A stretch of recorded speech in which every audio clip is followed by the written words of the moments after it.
Hey everybody, welcome to Late Night Movie Talk. Tonight we're going to talk about Shadow Force, and it stars Kerry Washington, Omar Sy, Mark Strong, Divine Joy Randolph, Method Man, and I don't really have much to say about this movie for obvious reasons. Let's get what I like out of the way because there's really not too much, and some of the action is okay. It's not great. It's not interesting. It's just okay. It's competent for the most part, and there's some decent gunfights, especially at the final, the final fight, the final sequence, final act, whatever you want to call it.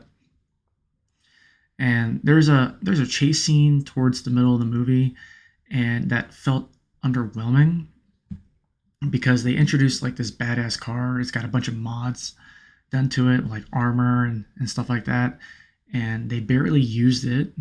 And as quick as it comes in, and that's how quick it gets wrecked, and you don't see it again. It just felt that part was disappointing. It's almost like they didn't have the budget for a good chase sequence. And I like the actors here. It's a good cast somehow, but that's about where it stops. It's got a pretty generic plot. Couple go on the run from their former shadow ops employer to protect their son.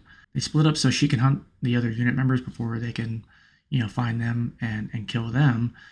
And of course, they meet back up later and team up in order to take them out once and for all, and in order to finally keep their son safe, because that's what it's all about. They're obviously doing this for their son. That's why they got out of that life. A lot is a little too predictable, and it follows a cookie cutter formula for a lot of these action movies, which would be okay, but the action doesn't make up for the lack of story or the lack of interesting ideas. The story's not doing anything you haven't seen before, so it's trying to be a little bit more of an emotional action movie because it's dealing with a family that's in danger and they're trying to protect their son. A lot of people would relate to that, but the problem is that you don't really get any time to know these characters. There's no character development, so you don't have any time to get invested to any of these characters and really care about the end of the movie. You're just you're rooting for them because that's just what you're basically told to do. With the actors, like I said, I like them and I like the cast, but they either are miscast entirely or they're really not doing anything much, mostly because of the script. It's not their fault, but they're all generic. They're either a generic hero, protagonist that is trying to just protect themselves and protect their family, or they're just a generic villain. Like Kerry Washington is a really good actress. I don't know why she keeps saying yes to these bad roles. I mean, it's a paycheck, but whatever. Omar Sy he's good. He does what he can here. Mark Strong is pretty typecast at this point. He's always a villain because he makes a convincing villain, but it's again nothing we haven't seen. It's your typical bad guy, in charge. He wants to take him out to protect himself and keep the money flowing for this black op agency that he's running. So it's just nothing we haven't seen.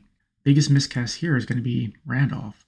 I mean, you will never convince me that she is a field agent of any kind because it's just not believable. She's not that kind of a badass. She's a great actress. I love her, but she's just completely misused here. And it's just, I would say that this is not to her talents. Overall, it's a run-of-the-mill action movie that will be, soon forgotten. This is a streaming movie for sure. I mean, I wouldn't recommend anybody to go out and pay for it. I mean, I'm a Regal Unlimited member, so it kind of helps. So when you leave a bad movie, you're not entirely upset because you didn't really spend any money to see it, so to speak. This feels more like something that you should have playing in the background while you're cleaning, or it's more like a Netflix and chill kind of movie. That should be your rating. That's mine. Don't take it. I'm claiming it. But anyway, have you seen the movie? What you think about it? Comment below. Let me know, and like, subscribe, and as always, we'll see you next time.